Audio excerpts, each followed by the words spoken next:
ह्या पोरांनी आत्महत्या केली ते कशासाठी थांबले तिथं, काय त्यांनी कशासाठी आंदोलन केलं, तर त्या धर्मेंद्र प्रधानला बाजूला हटवायचं आणि त्या हटवल्याशिवाय मी इथून जाणार नाही.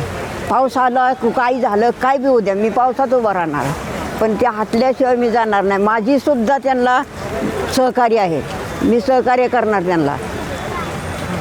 ओरडून ओरडून लोकांना सांगणार त्याला हटवायचंच, मोदीला सांगणार. मोदीचा सुद्धा घडा भरलाय, आता तुम्हाला मी सांगते भरलाय गाडा. लय लोकांचं त्यांनी हे घेतलंय, काय लोकांनी त्याला शाप दिलाय.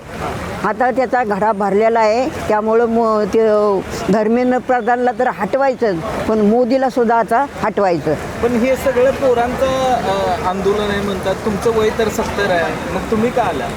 ते माझे नातवंड आहेत. हां, मी त्यांची आजी आहे, मी त्यांची आजी आहे म्हणून आले. माझं कोण नाही इथं, काय शिक्षण घेत नाही, कोण नाही, काय नाही, पण मी त्यांची आजी म्हणून आले. सहकार्य केलं पाहिजेत ना, म्हणून मी आले. त्यांना मी सहकार्य करणार आणि शेवटपर्यंत करणार. जोपर्यंत तो धर्मेंद्र प्रधान हटत नाही तोपर्यंत मी इथून जाणार नाही.